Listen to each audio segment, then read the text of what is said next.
Marty and Helen were invited for Making It Institute's Minority Success Awards update show 7 years after their first appearance on Making It's first Minority Success Award show in 1989.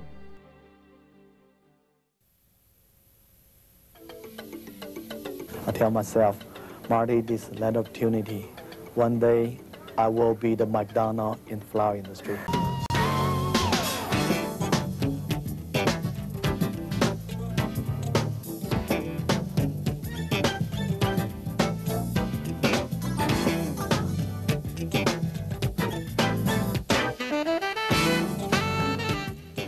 Hi there, I'm Michelle Ruiz. And I'm Larry McCormick, and welcome to a very special edition of Making It. This is our 200th episode. That's right. That's right. Yes, and an applause.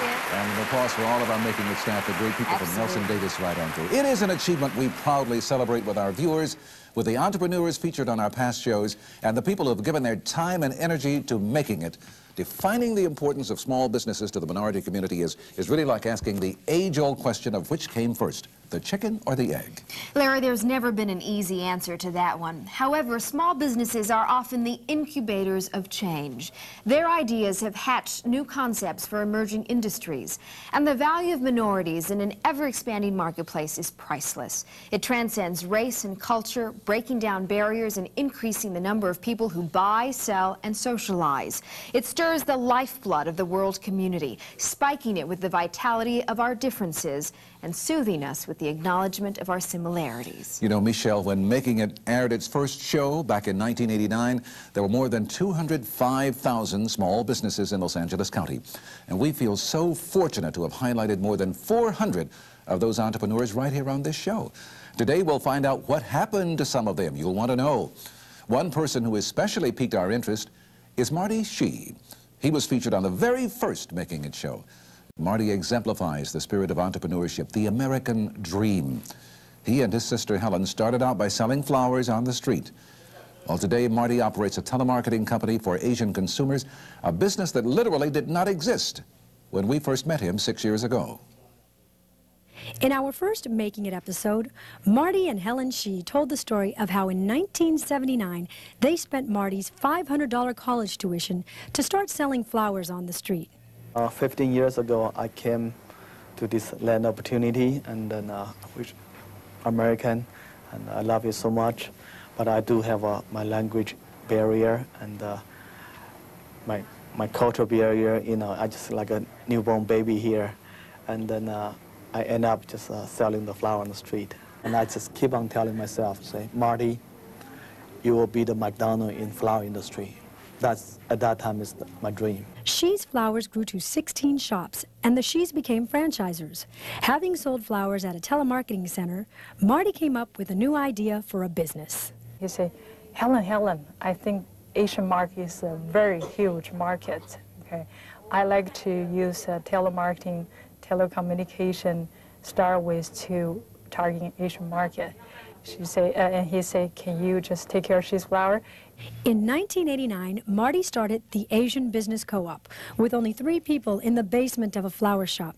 He felt that Asian immigrants would join a club to buy products and services, as long as telemarketers could bridge the language and culture gaps. Our company is growing about 300% a year, and this year we're expecting our gross revenue about 100 million. And then we have a total, we have about we have more than 400 staffs. What do you think it takes to be a successful entrepreneur? I came to United States, have a lot of barrier, the culture, the language, the habits.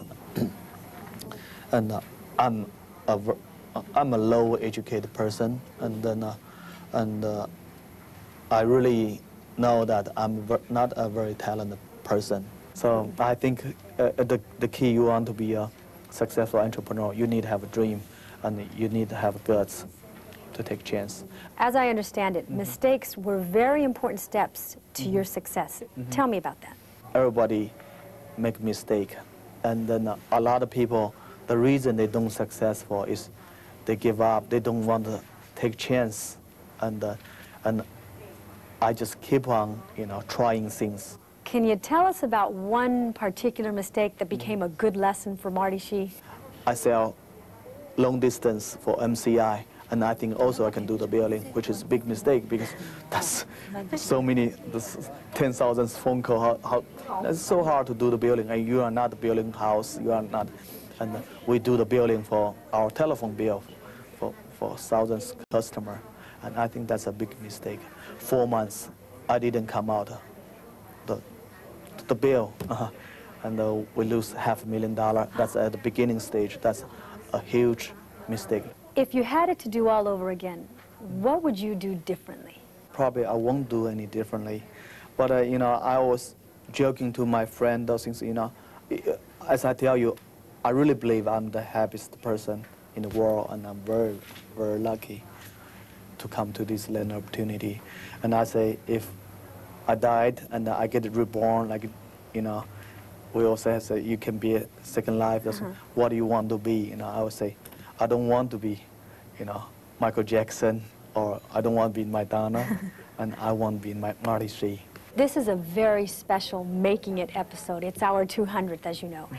We feel that your story truly illustrates the spirit of entrepreneurship, which is what our show is all about. What does the spirit of entrepreneurship mean to you?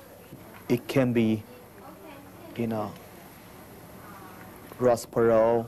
It can be IBM's CEO. It can be a guy selling the cigarette on the street. To me, it's just one person. They take their own chance and they make their own decision. Our company theme is create your own firm. Once you come here to learn for a couple months or a couple years, those things, if you are good, you should create your own project, create your own company. You've described yourself as a dreamer with a passion to go after the dreams. What are you dreaming about for the future of Marty, the entrepreneur? 3-4 years later, I want our company become to a Fortune 500 company. And we have a even short-term dream. We want to be 30 months, we want to dominate Asian telecommunication industry, long-distance industry. Those all are the part of the dream. But myself, the dream is I want to be an Asian Ross Perot. That's my dream. And why not? Probably it's a very naive dream because I don't have too many education, but one of my dreams is I want to be Asian Ross Perot. You know, his story is really one that exemplifies what Making It is all about. Oh, absolutely. He's an immigrant. He started at the bottom, but he never was afraid to dream big. And the success has been phenomenal. Started out selling flowers on the street. Now 400 people work for him, and he owns a high-rise building. That's incredible. You're right. It is the stuff that Making It is made of. You know, small and minority-owned businesses like Marty's could not exist without outside help in L.A.